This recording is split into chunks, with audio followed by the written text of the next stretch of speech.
Hey folks, Matt from aperture.com. Following up on my last video about Tony Northrup's ISO and crop factor and how he was saying you have to apply a multiplier and how I disagree with that. Your exposure is your exposure, I was saying.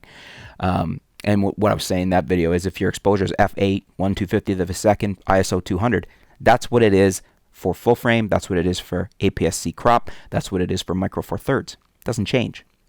So Tony was saying you have to apply these crop multipliers like you would to get an equivalent of the lens, like that a 300 millimeter lens on full frame is a 450 on, or roughly a 450 field of view on a aps-c, and it's about a 600 on a micro four thirds. That is correct. Your lens field of view changes, but your ISO does not. And he kind of has the same. Let's say I'm going to disagree with him on aperture. And aperture's got two aspects to it. If you're talking about the exposure, again, your aperture does not change. You do not apply a crop factor to your aperture setting. If it's f8, 1/250th of a second at ISO 200, to maintain our example, it doesn't change. You don't go to f10 or f12 as you go down, or even have to go lighter to gather more light or whatever. Your exposure is your exposure.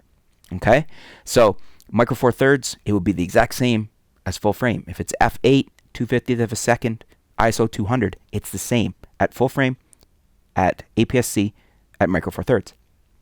Where it might be, or where it is different, I should say, and maybe this is what he was alluding to, but it didn't seem to come across clearly, is that your depth of field changes.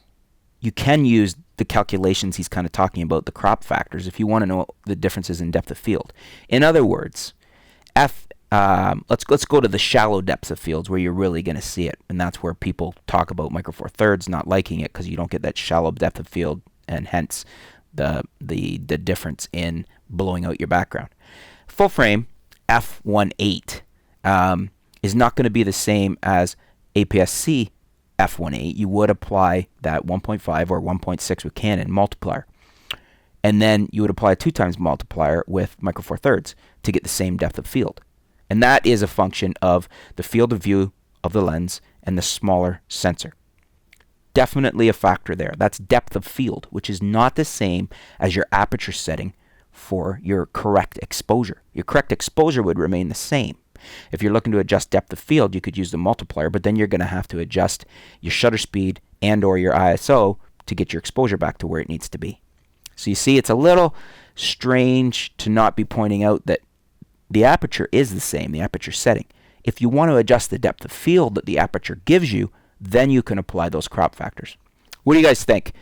Do you understand that? Did you know that Tony was kind of not, when Tony says that, did you know he was just talking about depth of field? Or what he was saying only applies to depth of field because it doesn't apply to the exposure? Or did you get what I was thinking, where he kind of doesn't make that clear in what he's saying? And I think that some people maybe get confused from that. Let me know. Leave a comment below. We can have a discussion on it. The difference, aperture remaining constant for exposure, but it does affect depth of field across the various sensor sizes. Thanks for tuning in. Stay tuned. We'll be back soon here at aperture.com. Thanks.